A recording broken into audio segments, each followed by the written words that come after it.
Good evening, and on behalf of Dr. Guy Mintz and myself, we would like to welcome you to the National Lipid Association's The Lipid Panel.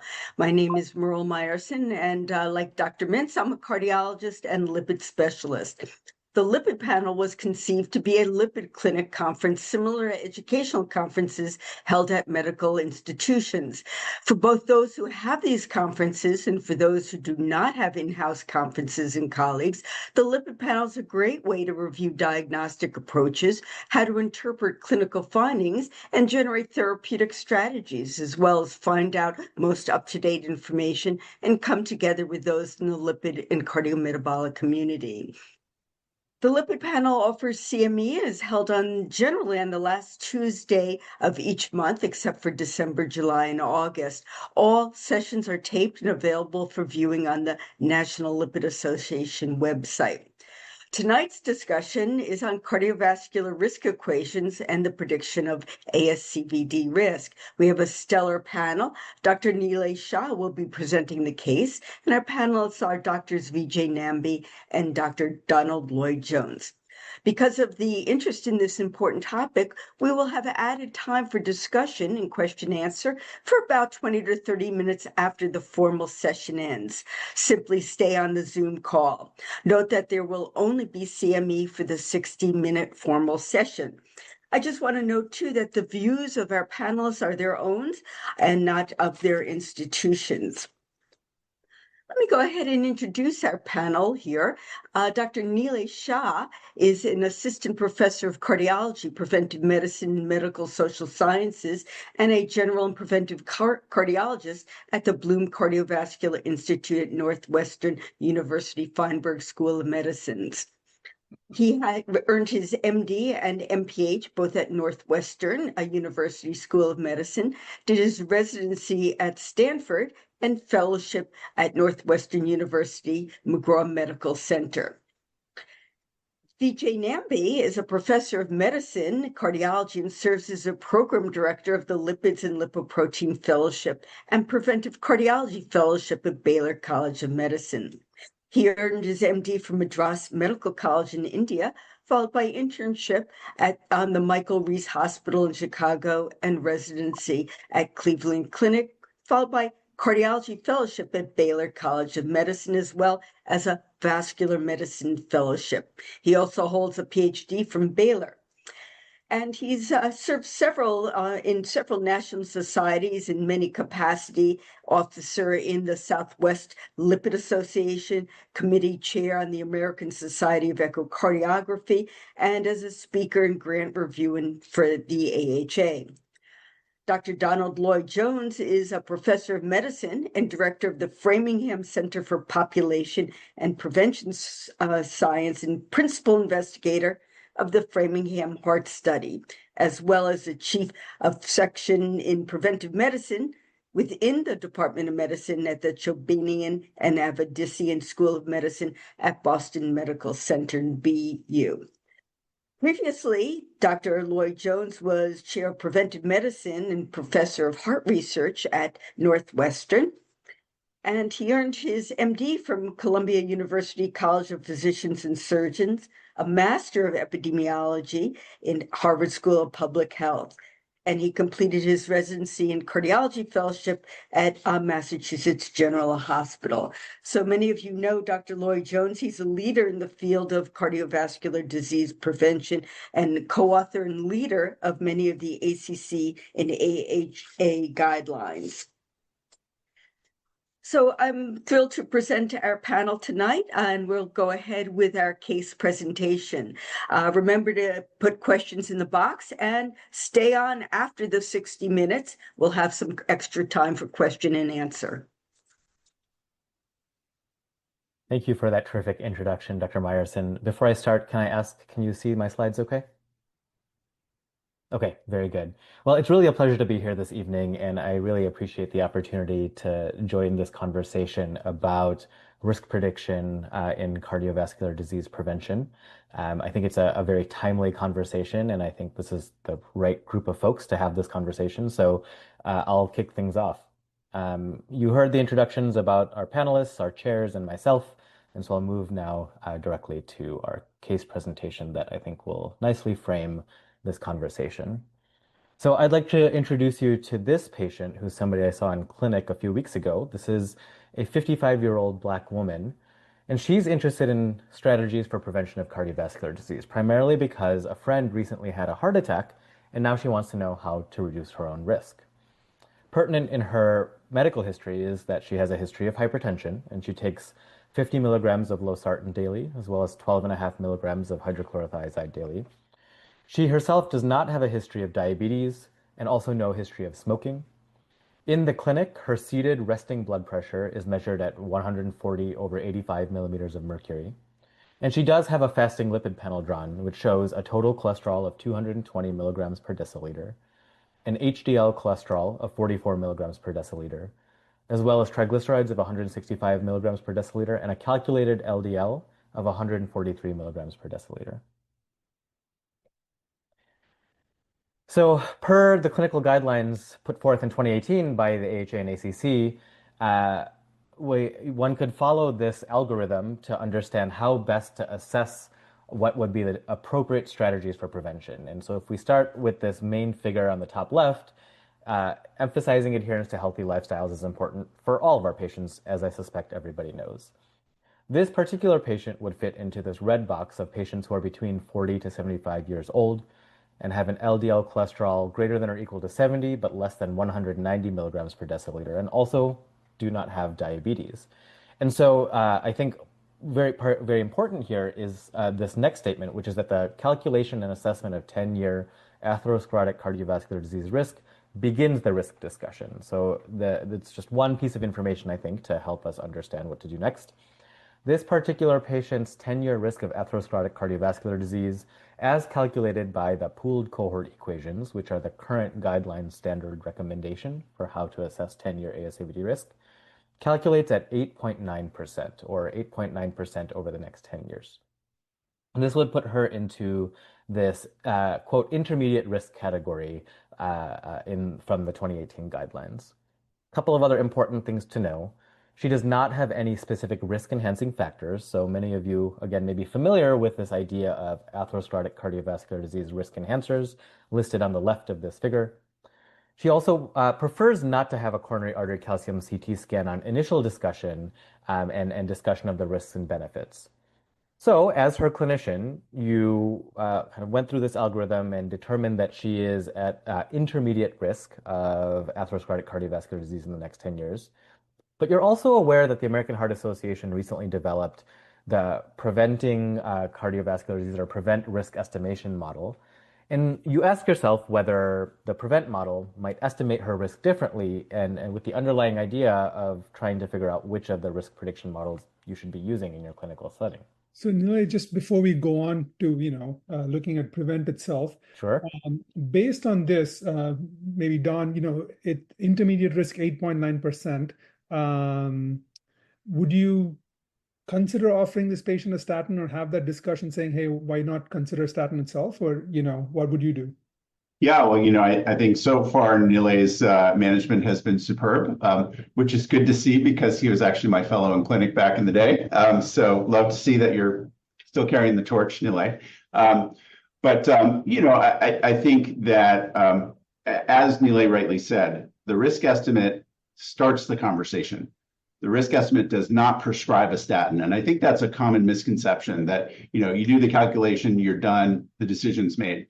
No, in fact, I think it is very important to consider risk enhancing factors, which would even push the risk estimate higher than what you calculated. So if there are things like a strongly positive family history of premature cardiovascular disease, if she happens to have some sort of inflammatory condition like rheumatoid arthritis or lupus, or if she's got a history of reproductive risk factors, gestational diabetes, mellitus, or a hypertensive disorder of pregnancy, all of these things would push us, I think, even higher and should be brought into the conversation that we have with her to say, you know what, here's your risk. You're already in a group that we know on average would benefit from being on statin therapy to reduce your LDL cholesterol and reduce your risk for heart attack and stroke.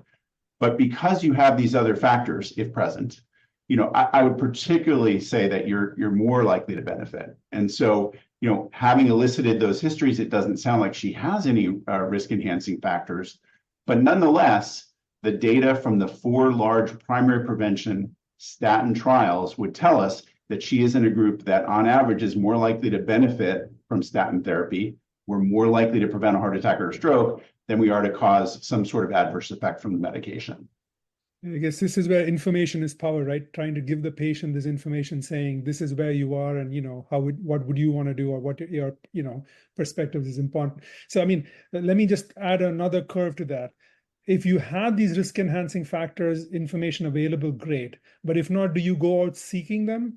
I mean, calcium score is one way of summarizing all of it, but this patient does not want calcium score. So would you go around measuring an ABI and LPA? Would you go around looking for those, an HSCRP? Yeah, well, so many of these things in the risk enhancing factor list are free, right? They're simple questions or knowledge of the patient's past medical history.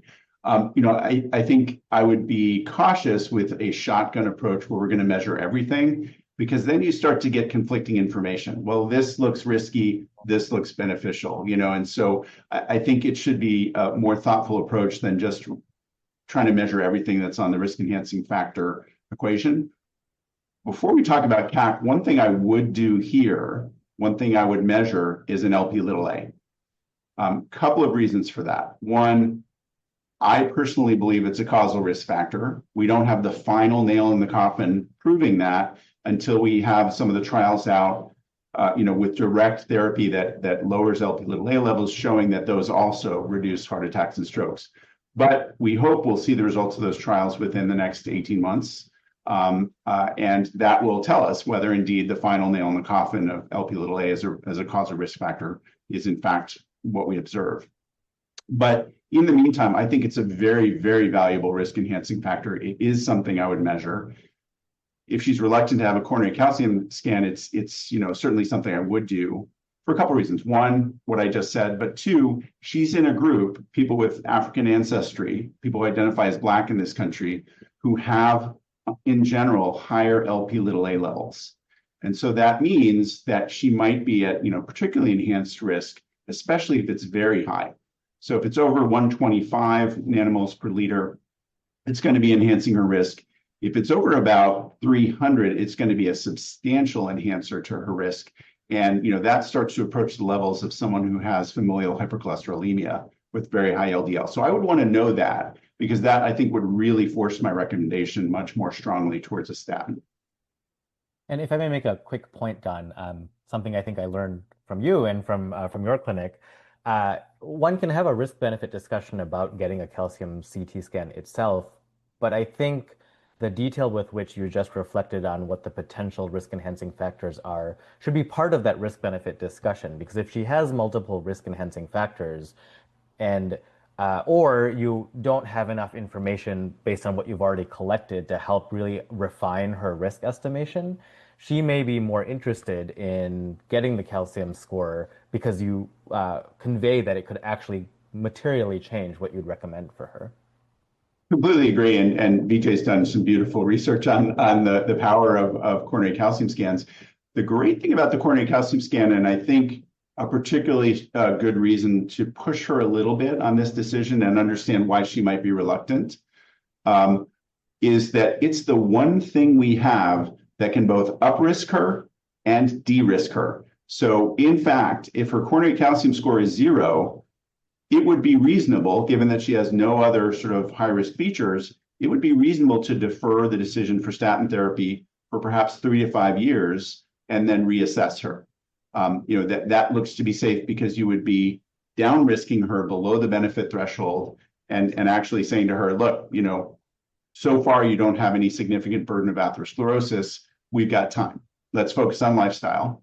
And you don't necessarily need to take a statin today.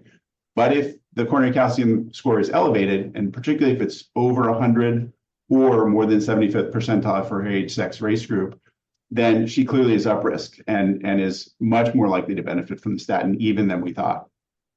my one caveat to that is when I discuss the calcium score and their, the implications with my patient, I always, even before getting the test, I tell them a 0 calcium score does not mean no plaque. It just means no calcified plaque. We could still miss some, non-calcified plaque. And, if you look at the outcomes overall, although I would prefer to have a 0 calcium score, there are people who have a 0 calcium score who end up with events. In fact, 1/4 to 1/3 of the events would happen in that group over the next 10 years. And that's why follow-up is important. Just like, I do not like telling my patient your LDL cholesterol is normal. I honestly don't know what a normal LDL cholesterol is. It's whether you need treatment or you don't need treatment. That's the kind of discussion I like to have with the patient. And same way with the calcium score. It just helps guide us in which one direction or not. And then, I always try to do that before the test, because sometimes after the test comes in, the patient feels you're reacting to the test. You're trying to things. I always discuss that beforehand. Vijay, wonderful points. Completely agree. And I could not agree more with that word normal. We just should not be using that word normal. LDL and coronary calcium are contextual. They have to be interpreted in the context of an individual patient. So there is no normal. There might be optimal for a given patient, but there's no normal. So Nilay, I think we left you as, we're going to push her a little harder for coronary calcium scan and perhaps measure an Lp(a) today. I think that sounds right. But perhaps let's see what we might learn if we calculate her risk using the PREVENT model, which I'll get to next. But before we do that, I have a question for those in the audience. Many of you may be familiar with the PREVENT risk prediction model. Some of you may not. And so I asked this question to the group and would like to see where the group currently stands. The question is this: what other additional information do you need to know in order to calculate her 10-year risk of cardiovascular disease? That includes total cardiovascular disease, atherosclerotic cardiovascular disease, and heart failure, using the predicting risk of cardiovascular disease events or PREVENT model. So I'll have this poll opened. You can see the options here. Option 1 is an apolipoprotein B level, knowing the patient's body mass index and knowing their high sensitivity CRP. Option B is their body mass index, estimated GFR, and whether or not they use lipid-lowering therapies.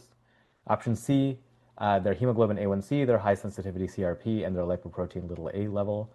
Or option D, using whether or not they use a lipid-lowering medication, what their ethnicity is, and their apolipoprotein B level. So we'll take a moment and allow those in the audience to submit a vote. I was waiting for the Jeopardy music.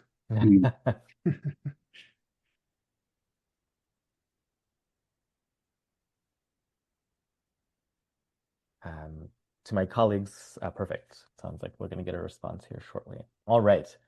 So about 6% of folks in the audience chose option A. About half the audience chose option B. About 40% chose option C, and another 6% chose option D. So a fair amount of equipoise between options B and C, with a couple of folks also choosing A and D. We'll move next to the next slide, and you can see what our correct information here is. So knowing the patient's body mass index, estimated GFR, and whether or not the patient uses a lipid-lowering medication would allow you to calculate all three of these measurements: the 10-year risk for total cardiovascular disease, atherosclerotic cardiovascular disease, and heart failure. There are a couple more nuances we could perhaps get to a little bit later in the discussion about which of these factors go into which models, but for the time being, if you want to know all three numbers, the 10-year risk of total CVD, ASCVD, and heart failure, you would need these three pieces of information. And so luckily, we have these pieces of information for our patient. So our patient's body mass index is 28 kilograms per meter squared. Her estimated GFR is 130, and she does not currently take lipid-lowering therapy. For those of you who are interested in using the PREVENT model or using the PREVENT model calculator, I would encourage you to take out your smartphone and scan this QR code here on the screen. That'll take you directly to the AHA's calculator, where you can input the factors needed to calculate the PREVENT score. Listed here in the box are the factors that go into calculating the PREVENT score for all three types of or sections of cardiovascular disease. Again, that's total, atherosclerotic cardiovascular disease, and heart failure. A little bit later, we'll go into the differences between the PREVENT model and the pooled cohort equations, but I'll make a note here, as I've written in red, that the PREVENT model specifically does not incorporate diastolic blood pressure or ask what the patient's racial identity is. By the PREVENT model, this patient's 10-year risk of atherosclerotic cardiovascular disease is 3.4%, which may be considered low risk if you apply the 2018 guideline category thresholds.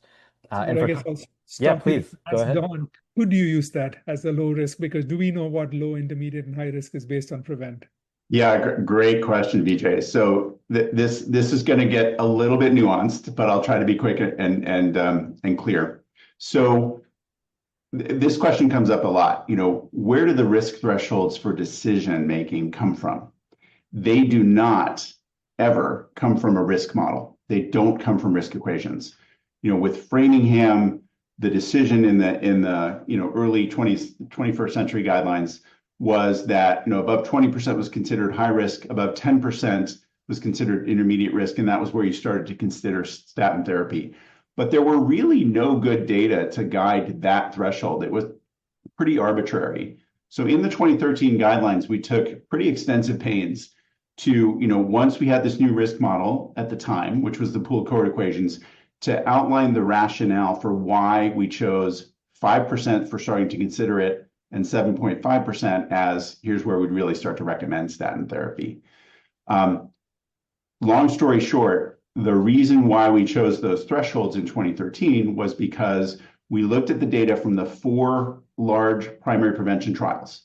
That's Jupiter, that's the West of Scotland trial, that's AFCAPS, TEXCAPS, and then the Japanese pravastatin trial. And we looked at the risk levels of those patients, and we also looked at the likelihood of an adverse event. And when you plot the number needed to treat to prevent a heart attack or stroke against the number needed to harm where you might cause an adverse event from starting a statin. Now, quick aside here, we all know that the adverse events caused by statins are far less harmful than having a heart attack or stroke. So they're not actually equal. But assuming they were, what you actually see is that you start to see net benefit at a 10-year risk level of 3% or higher for moderate intensity statins. So we could have set the start to consider at 3%, but back then we knew that the pooled cohort equations were likely overestimating risk a little bit because they were from older cohorts of study. And so we said, let's start at 5% just to make sure we've got a good cushion. Above there, consider, once you're above 7.5%, the data from the clinical trials clearly show that's a net benefit group. So that's where things stood in 2013. That was sort of revisited and endorsed in 2018.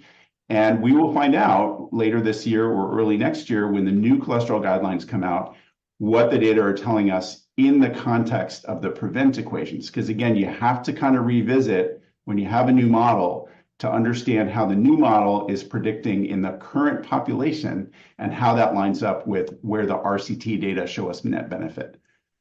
I hope that was clear, but I think the take-home points are the benefit, the decision threshold comes from the randomized clinical trials.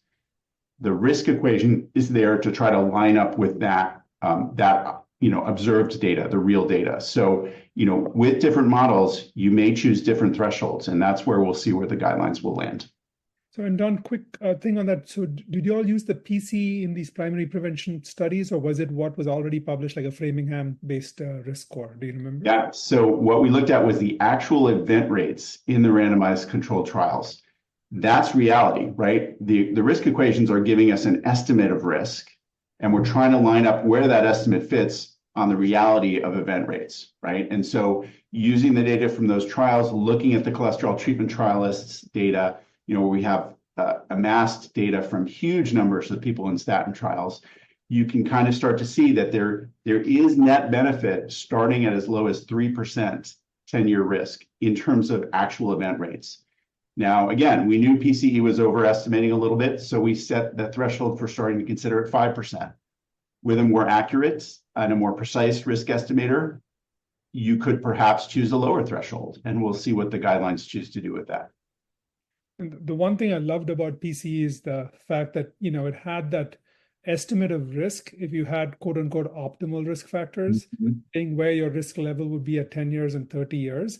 And that was a very useful construct to discuss with your patient, saying, hey, if all of this was good, your risk would only be X or Y%.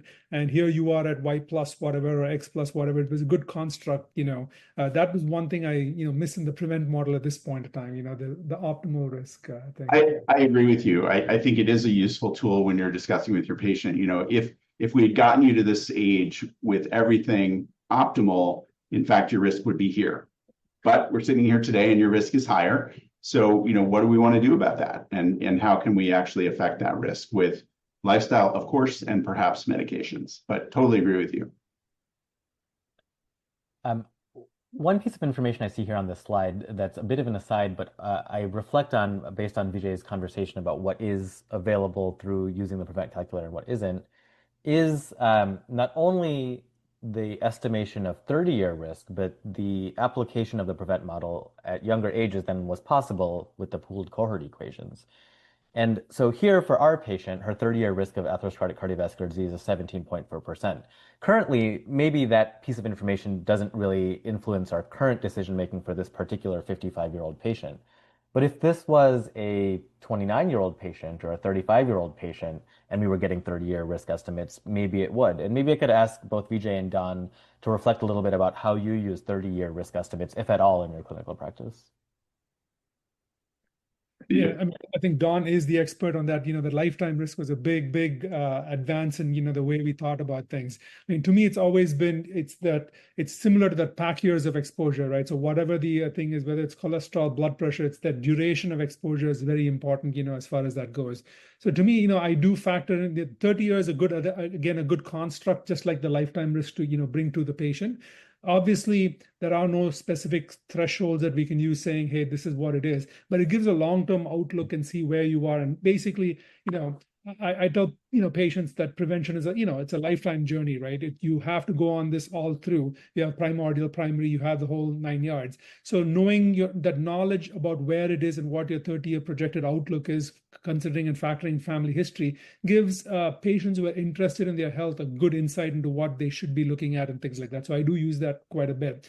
Now, these thresholds and cut points are something that I always take it with a grain of salt. For example, if you were 7.6% versus 7.4%, are you really different? 29 and 30, 31, are you really different? It's just that this is what the data allows us to use. This is what it's there, but you have to let your patient know that this is what is based on, but we are assuming this is where, based on this information, this is where you'll be.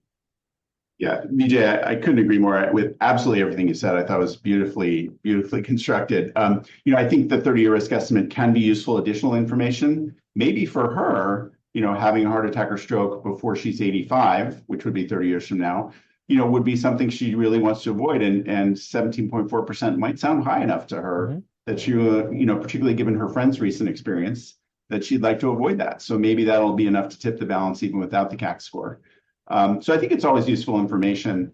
We don't know what the right thresholds are for 30 years to consider decision thresholds for drug therapy because we just don't have those data from clinical trials and we never will. So, I think it's good additional information, but it's not really an action threshold. It's going to be a personal preference kind of thing.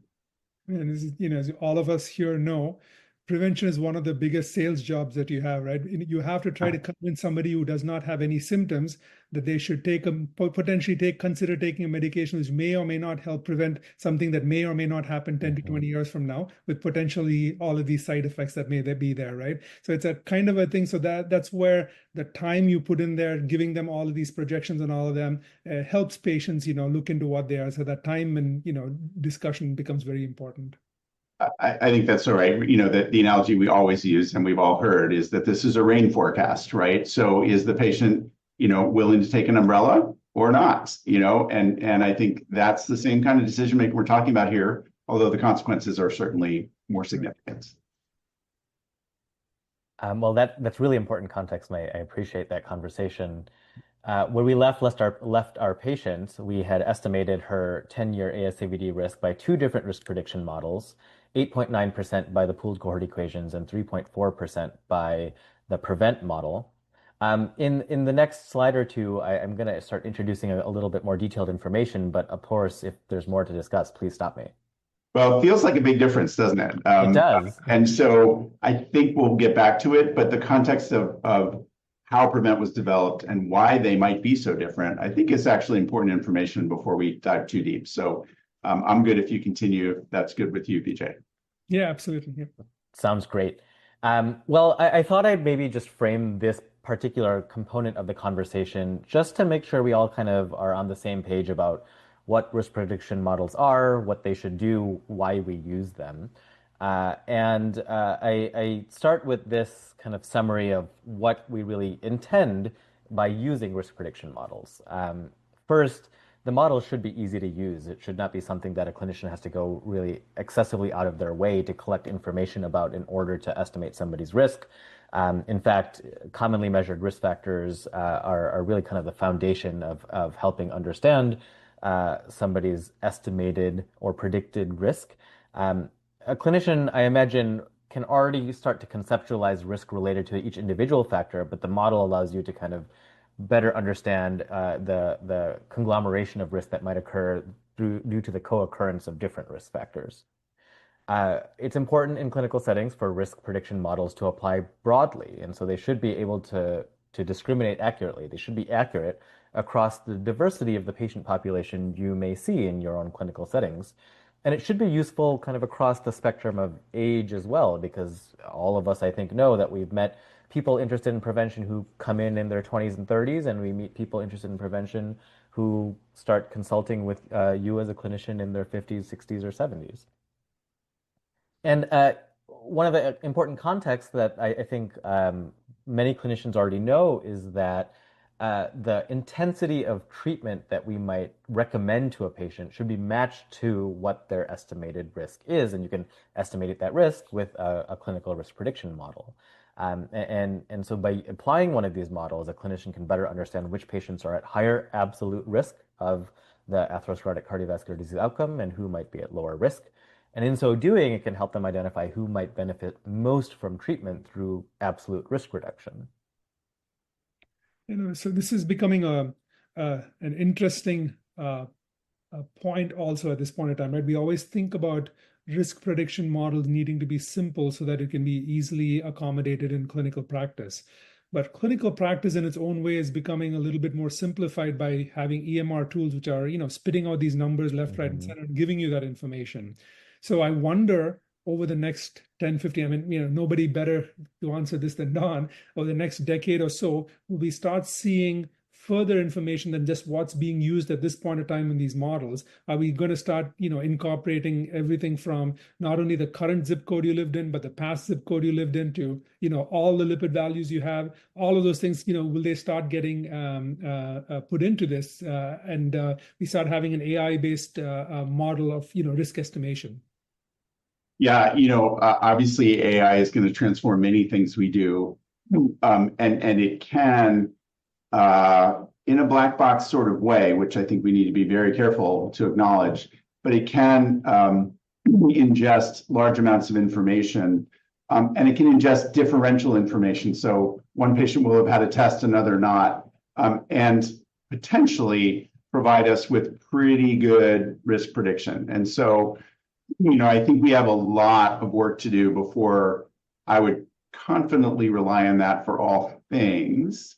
But, I think that there are some shortcuts, as you're alluding to, that can help us in the meantime. And I see a question from the audience, is there a phone app? There's not yet a phone app, but that is coming, as is inclusion into EHRs. So stay tuned. That I think will make everybody's life easier.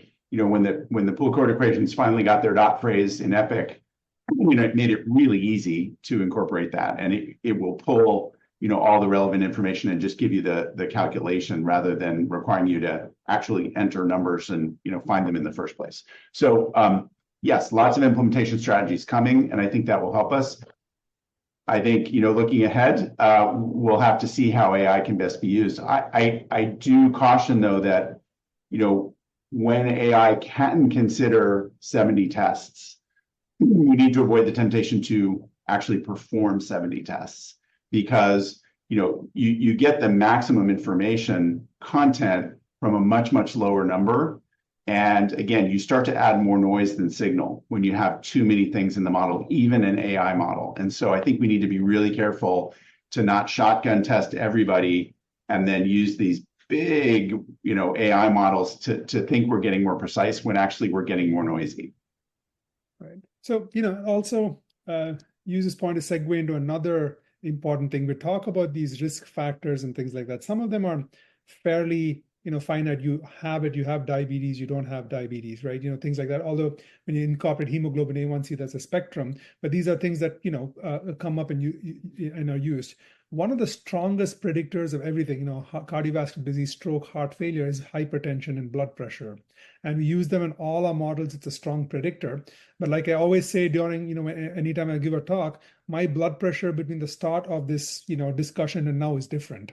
So it's whatever number we plug in that makes a big difference. And even in our current patient, if the blood pressure systolic wasn't 145 and came down to 110 or 120, even by the current PCE model, her risk would be a lot lower. We did an analysis in ARIC where they had 2-3 readings in the same day, different settings, ultrasound, this, then the other day had readings. And we looked at the risk estimate for each of those. And there were some patients who went from, low risk to high risk within a day. Less than 5% to over 15% or 20% within a day. And obviously that's not the case. So systolic blood pressure, is such a dominant factor. And the other thing is, this is one thing that, the physicians don't necessarily measure the blood pressures themselves. It's their, allied staff and things like that. Although we do the training and very often we have, our allied staff are excellent, so we get good measurements. It's not always the case. So how do you factor that in your evaluation and discussion? To me, it's always an interesting point. How do you do it? It's a great point, and we are absolutely prisoners of the quality of the input data, right? All of us. Blood pressure is the best example because it is labile throughout the day, and it is labile, day to day as well. And therefore, it is crucially important that it be measured well and it be measured systematically and consistently. And I would even say more than once. When you start to measure a variable like this more than once, you start to decrease the error pretty substantially. So even within the same visit, but certainly across a couple of visits, really trying to hone in on what this patient's mean blood pressure is, that will lead you closer to the truth than if you're going to use a single one that's not well measured, then you're likely to be missing for sure. And this is one place where I think the European model, with SCORE and things like that, I like, because they look at end organ injury too, right? If you have LVH, if you have, thicker IMT, different aspects of end organ injury with the blood pressure, they give it a higher weightage, and for sure. Velocity and things like that. I think that construct is helpful too. Yeah, and this is really, I think, where target organ damage, actual damage, LV mass index, LVH, coronary calcium, if it happens to be measured either on a routine chest CT and you see that there's calcium there, or if it was a dedicated gated CT to measure and quantify the coronary calcium, all these indicators of target organ damage are really, really important things, but we're not going to screen the whole population for them. That's where I think the risk estimate can help us refine who needs reclassification, right? If they're already really high risk, you don't need to know more. You need to treat them aggressively. If they're actually pretty low risk, your yield of screening is going to be low and it's maybe not worth spending that money. And so that's why this concept of borderline and intermediate risk as a starting point is really helpful to decide what your next test is going to be so that you can actually fully reclassify that patient. I think that's incredibly important. Nilay, I notice a question that came in about Lp(a). So will PREVENT include Lp(a) in the future? It does not currently. And the answer is probably not. In just this past month in JAMA Cardiology, there was an article from the UK Biobank and the MESA cohort that looked at well-measured Lp(a) levels and whether they added value, predictive utility to the PREVENT equation. They did not. That does not mean they're not important. They are important. They're really, I think, a nice risk-enhancing factor information, sort of sequentially, but including them in the mathematical model didn't really improve risk prediction because that risk mathematically is already captured by, all the things that are in there pretty well. So it would take a lot to move the needle, and LP little a didn't have enough oomph to move the needle. But again, in my personal practice, I measure LP little a in essentially everyone at least once, at least once in their lifetime to know where they sit. Once should be enough for now. But once we start to, if we have therapeutics that work and we need to monitor levels, then we might measure it more.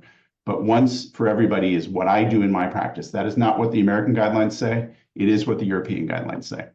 And I think some of the, not the ACC/AHA, but things like NLA and all of them have started coming up with this once in a lifetime at least measurement for the LPA. That's correct. And we'll see what ACC/AHA say in this next iteration. And also, I think there are some risk scores that use LPA. In other words, they have a correction for LPA. If your LPA is high, how to estimate the risk. But all of these, again, are subject to the data in which these are generated. So you got to take it with a grain of salt. But completely agree that, LPA, to me, I think it's a risk factor, with all the evidence that there is. So it does elevate the risk, and it helps you in that decision trying to guide your patient, as far as that goes. So I think there was one other question that came up here, which asks, will AI help make clinicians feel better about using risk scoring? I don't know. What do you think, Don? I'm not sure. It's a black box, and I think we need to develop the evidence to suggest that we can have confidence in it.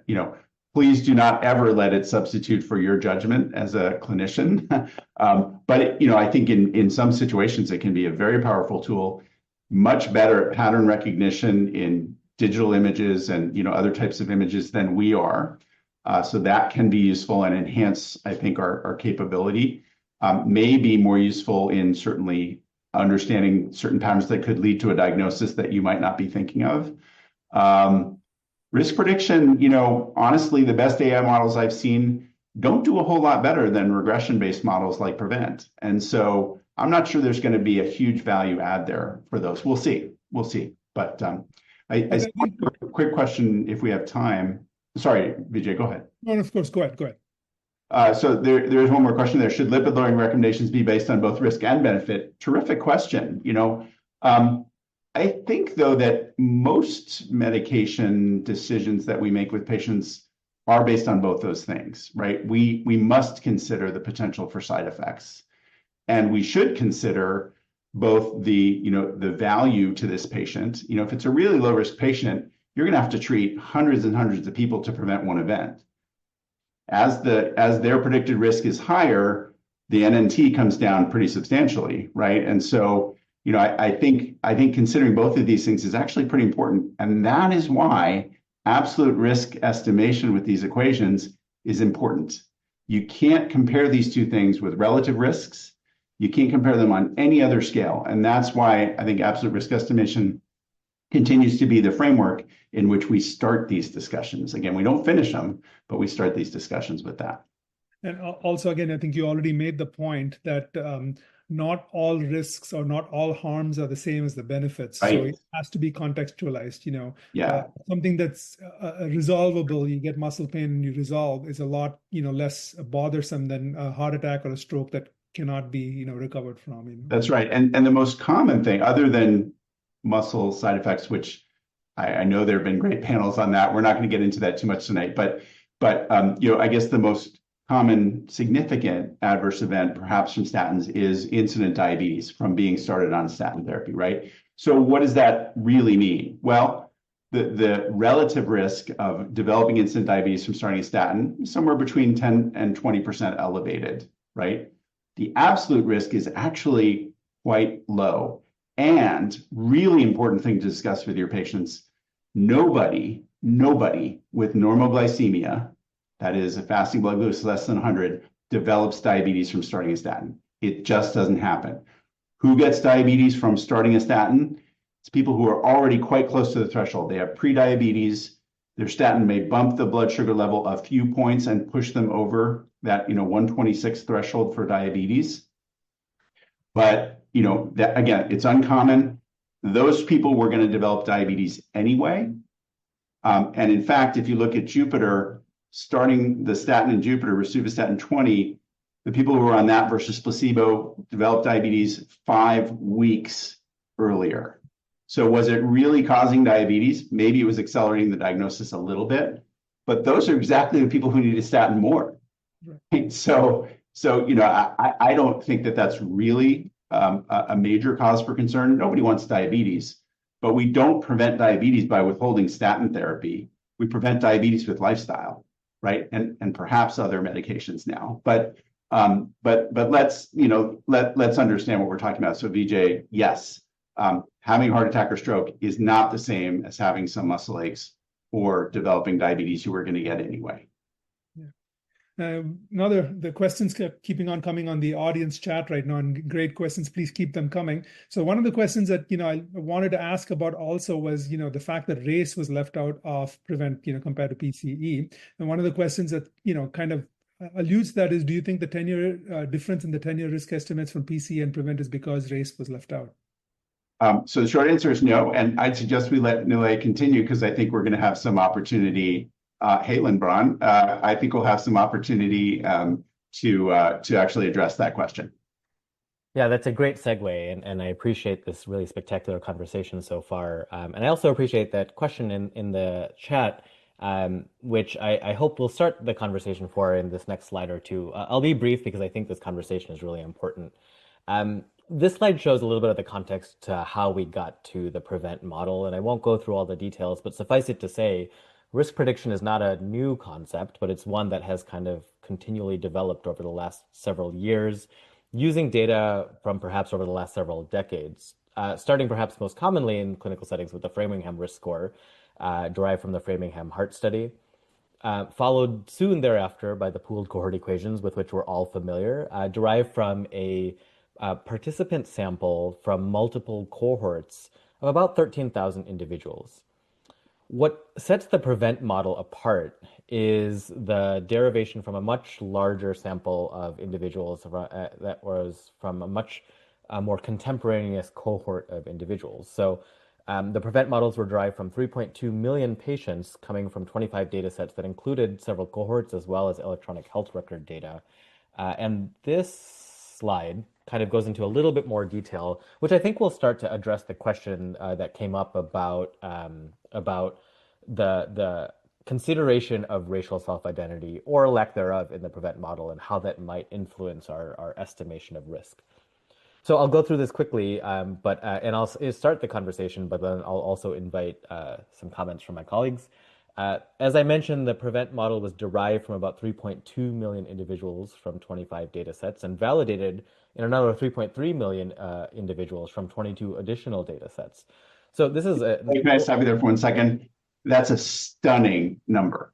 What I think that tells me already is that the estimates from this model are going to be far more precise and likely to be far more accurate than what we had from pooled cohort equations, which was actually about 25,000 people. Yeah, but these equations have already been validated in 10 times the number of people for which we have data on PCE validation.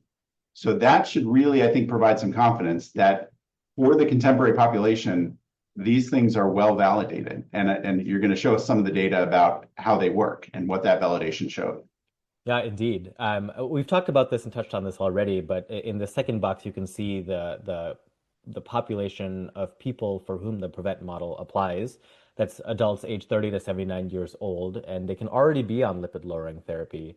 And using the factors that I'll describe in further detail on the next slide, you can calculate both 10 and 30-year risk of total cardiovascular disease, atherosclerotic cardiovascular disease, and heart failure. Now, one of the additional benefits of the PREVENT model is this component of add-on models. So there's a base model, which will include all of the factors we've talked about already.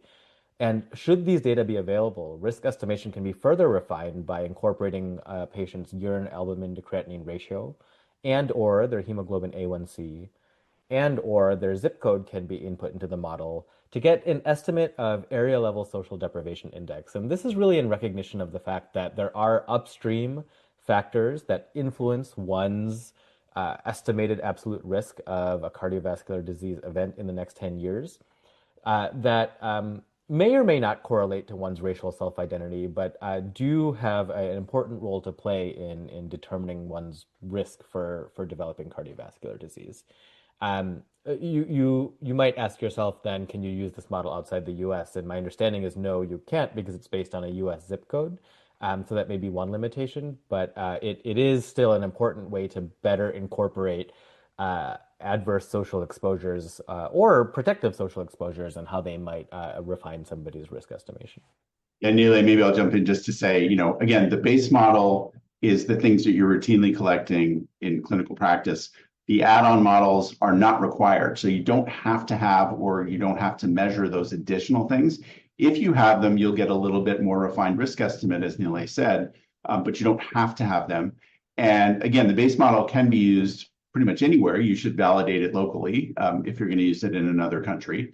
But you're right, the zip code / SDI would not be a valid measure in countries outside the US, just as the Townsend Deprivation Index, which is used in the British models, is not valuable in the US. So it's a nice local factor for us to consider these social drivers of health. I wanted to put this slide on the screen because I kept alluding to the factors that are in the models and the differences between the two.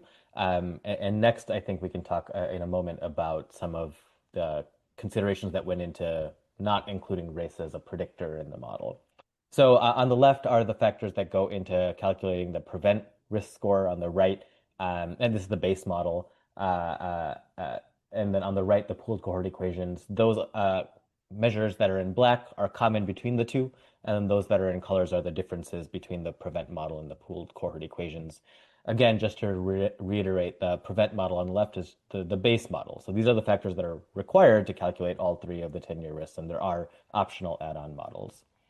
But I'm going to take a moment and actually just go back to talk a little bit about performance in diverse groups. And so to directly answer the question that was posed, it's my understanding and my assessment that the differences in the 10-year risk estimate that may occur at the patient level between the prevent model and the pooled cohort equations is, I do not think it's because race is not included in the model. Actually, I think it's because the model is derived and validated on a much larger, much more contemporaneous data set of individuals that perhaps more appropriately and accurately reflect what the prevailing risk of cardiovascular disease in the next 10 years is for the current population compared to the pooled cohort equations, which is derived from data that was several more decades old, as I understand. And that is demonstrated in part by this small table, which I pulled from deep in the depths of the supplement of the PREVENT model, which shows an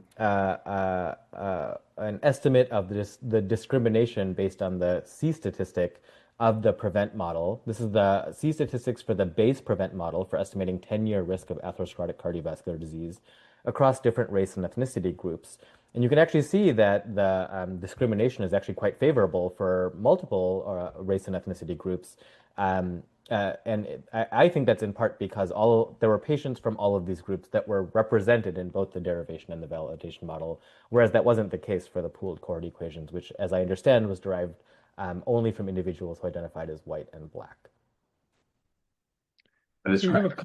Just to kind of put this in context, these are actually quite good C statistics, indicating that 3/4 of the time or 80% of the time, a person with a higher risk score would in fact be more likely to experience an event than a person with a lower risk score. So these scores, and this score in particular, are rank ordering people by risk very appropriately.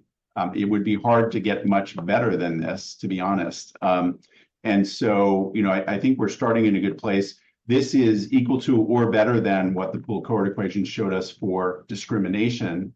Calibration is no contest. PREVENT is substantially better than the PCEs, particularly at higher risk levels. So, I think this is an upgrade. What this tells us is that PREVENT is more accurate, and given the numbers, it is also clearly more precise in terms of the estimate you're going to get for the patient sitting in front of you. And you mentioned calibration, Don, so I'm actually just going to pull up some data that I think will help inform this conversation. So these data are specifically from about 550,000 patients from Kaiser Permanente, Southern California. I recognize that this patient population may or may not reflect the patient population that you yourself have, any of us in the audience may have in our own communities, but it's a fairly large sample, and you can see the calibration plots for the pooled cohort equations on the left, the base prevent equation in the middle, and the full prevent equation with all of the optional add-on models on the right. And the way I'd encourage you to interpret these is on going across the horizontal axis is the estimated probability of atherosclerotic cardiovascular disease in the next 10 years.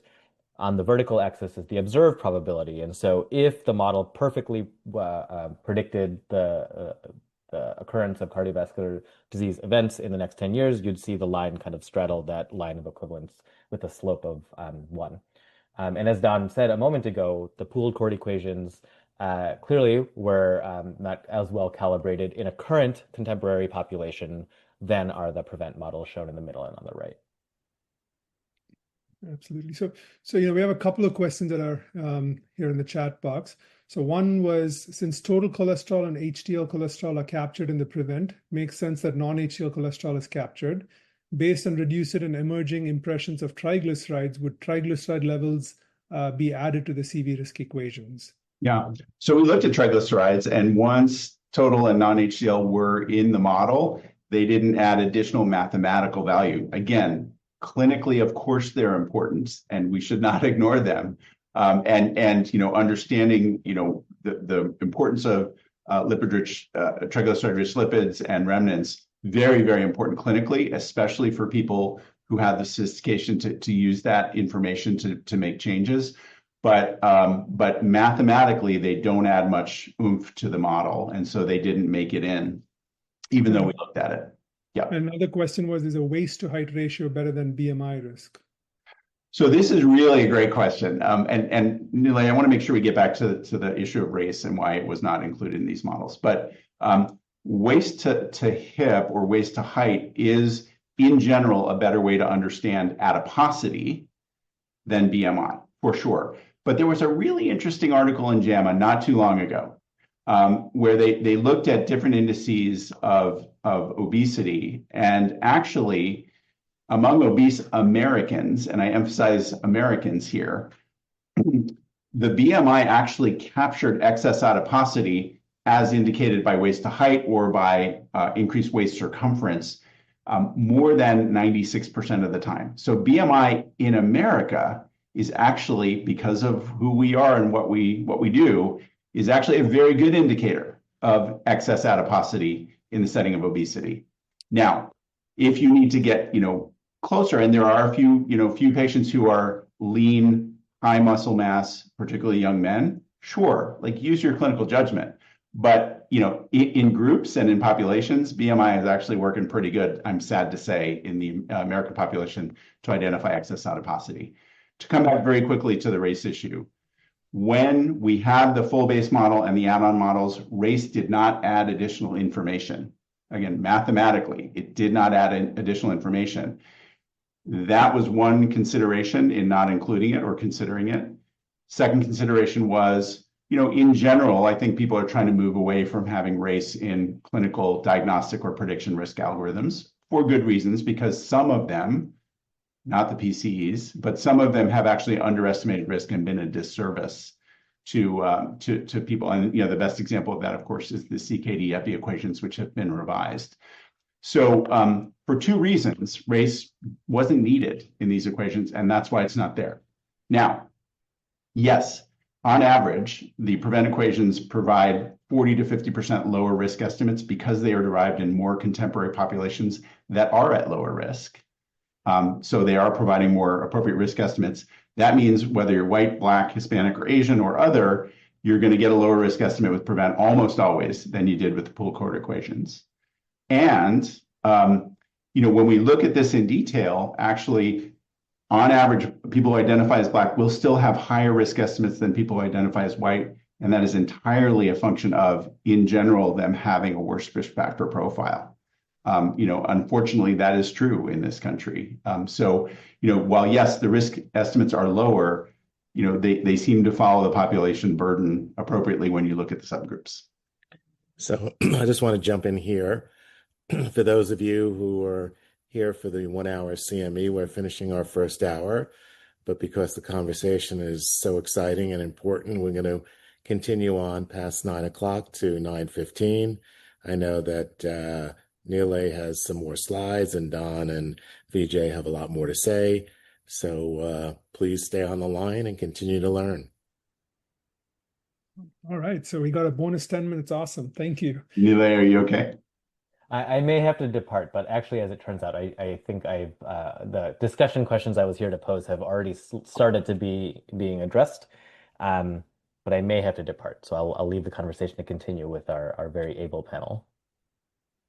So thank you so much for setting the stage so beautifully, Nilay. Of course, my pleasure. I appreciate the opportunity to be here. Thank you, Nilay. We'll see you again. Very good. Absolutely. Have a good night. So any questions from the audience, please feel free to, send them along. One of the other things, with things like waist to hip ratio and all of that, one of the other things that to me always is a challenge is actually the measurement of it, right? So because the waist measurement is the umbilicus is often chosen as, wrongly chosen as the point. So a lot of those kind of vagaries come in with the BMI and things like that. It's a little bit more straightforward, especially at times when we have allied staff, working on these measurements and things like that. But in a scientific way, I guess all of these things, these things are very pertinent. Maybe ask Don this, and I think you've kind of alluded to the answers, that it mathematically doesn't add.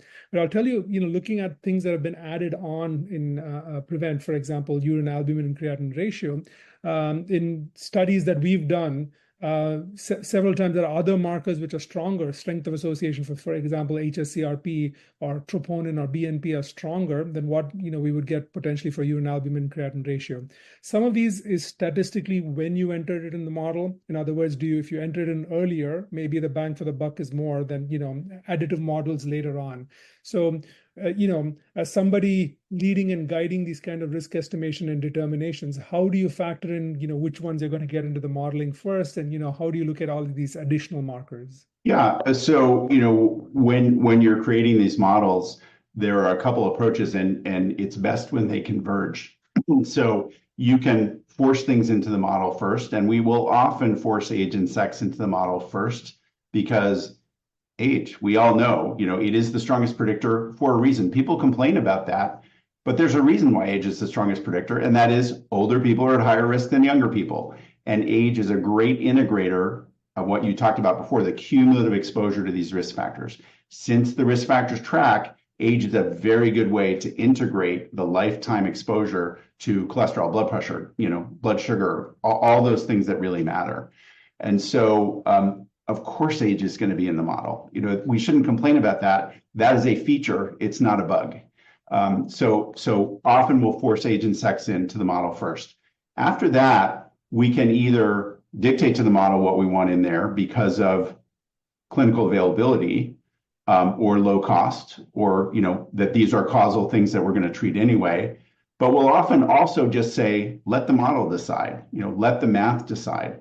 And what's interesting is you often converge easily on the sort of core traditional risk factors that Framingham defined, many decades ago. Why is that? Because they're strong, because they're powerful, and because they're prevalent, right? Other things are either not as prevalent, they're not powerful once you've accounted for these traditional risk factors. They correlate too closely with the traditional risk factors, so much of their information is already captured. Or even if they are independent, they just don't, again, provide enough mathematical oomph. So there is an art and a science to these models. You can potentially force something in, but it might get kicked back out. And often that's what happens with something like CRP. Because it's just not providing additional different information, even though it is independent of those other things. And that's where this whole concept of, risk enhancers and all of that come in, where these are, potentially associated with it. But let me ask you a tough question. Yeah. Now, I have been searching and scouring for a definition of risk enhancer, right? Because there are so many hundreds of markers which say they're associated with cardiovascular disease. But, when you develop the, the previous guidelines and things like that, how did we choose the risk enhancers? And, I think there may be a point where we should set thresholds or some kind of a definition of what a risk enhancer is and what should be. Yeah, I completely agree. Now, the initial list of risk enhancers from 2018 really emphasized, what is there a strong evidence base for that it can reclassify people and that it's a prevalent enough risk factor that it's worth asking about or potentially measuring, right? So those were kind of our two yardsticks. There are many things that, again, could be providing independent information about risk, but they're either costly, they're not fully independent, they're not strong, or they're not prevalent. It's not going to be worth our time. And guidelines have to make recommendations for groups, right? We focus them on individuals, but we have to think about things like cost effectiveness and what's worth spending your time on. And so, that's where that original list came from, and we'll see if that gets updated in the new guidelines, which again will be coming later this year. I love the question in the chat that we're seeing about how do I answer the comment that PREVENT will miss 18 million patients who need lipid-lowering therapy? Well, I know the paper you're talking about. That is predicated on the assumption that we're going to use the same decision thresholds. And as we talked about earlier in the conversation, with a more accurate and more precise risk estimator that is more appropriate for contemporary population, one could perhaps predict that those decision thresholds are going to change. And so 2 points to make. One, yes, we might miss them if we're only going to apply the old risk thresholds, and we'll see what the guidelines do shortly. But two, please do not assume that with the new risk estimator, you should pull someone off of a statin or off of their blood pressure lowering therapy because you're getting a lower risk estimate with PREVENT. That would be, I would say, a mistake. So I think the answer is stay tuned. And I dispute that number because I don't think the risk decision thresholds are going to be the same. So it's sort of artificial. Yeah. And also, I think, Don, you made the point that these are to help guide us. These are not rules set in stone saying if your risk is less than these 18 million patients, however that analysis came up with those numbers, you may continue them if you choose, and that's the discussion you have with the patient, because we know that beyond 3%, the net benefit is there, and that would be the majority of the population. And so at one end, there's always a discussion about, are we forcing too many medications on patients? Is this being, why are we being so aggressive about using medications? But all of these risk scores and everything else gets us a beautiful point of starting to try to have that discussion with our patient to see each one's individual value. Absolutely right. And let's be clear, if I calculate a 10-year risk of 20%, the number needed to treat there is very low. That is a great buy. That's a great value for that patient. If I calculate a risk of 10%, the number needed to treat to prevent one event is going to be higher. It's closer to the margin of benefit. If I calculate a risk of 3.4%, like in this patient, you're right at the margin, right? Like you're right at the margin. So if you believe that causing a new case of diabetes is just as bad as preventing as causing a heart attack or stroke by not treating, you're at equipoise. And so that's why I think this risk discussion is so important, because just because you're above 3%, the value to a patient at 3.4% is far lower than the value to a person who's at 20%. And we need to acknowledge that. We can't just say, above this threshold, everybody's going to get the same benefit. That's not true. So that's why the scale of risk is actually really important to consider as well. And honestly, these are all to be continued, right? Because the next year their estimated risk changes. And, if sometimes I plot their numbers and say, hey, your age is here and your risk is so much, but let's change your age to, now the 3 or 4 more years, and you'll be at a risk threshold where you will, we would recommend therapy. So in that situation, and their age ain't going down. I'm experiencing that personally. So, so in that situation, some of the patients are like, what? Okay, I see what you're saying. So maybe I'll try it and see how I feel with it, and then go from there. Yeah. So I think there was one more question that came up about whether the PREVENT calculator, that was available or made available, is only uses the base model or the extended model. I think the answer is it has availability of both. When you plug in the numbers, if you have the information, you can use both of the information to get that. If you have at least you need at least the information for the base model to generate a risk score. If you have the additional information, you can add that on and get the extended model or the updated prediction with that as well. So any other questions from the audience? I see we're about that time, the 10 extra minutes that have been given to us. We're close to getting done with that. So any other questions? I think we're good. You guys have left everyone speechless. And I think Don's point is great. Risk reduction is so important, and it's an ongoing endeavor as we get older and patients accumulate more risk factors. You're pre-diabetic, then you're diabetic, then you're this, and then you have renal insufficiency. So I think it was outstanding. We appreciate, Vijay and Don and Nilay coming out this evening for us. The recording will be available at lipid.org, and I'm sure we'll have more discussions next year as well. This is our last lipid panel for this section of the year. We'll be restarting again in September. And for all our guests who listen this evening, if there are any topics you'd like to hear more about or any particular speakers, please reach out to Merle or myself and send us email. So once again, we'd like to thank Dr. Jones and Dr. Nambi and Dr. Shah and everyone who was involved in putting this program together. Have a great summer, everyone, and thank you again. Thank you very Thanks much. so much for inviting me. You guys are really terrific.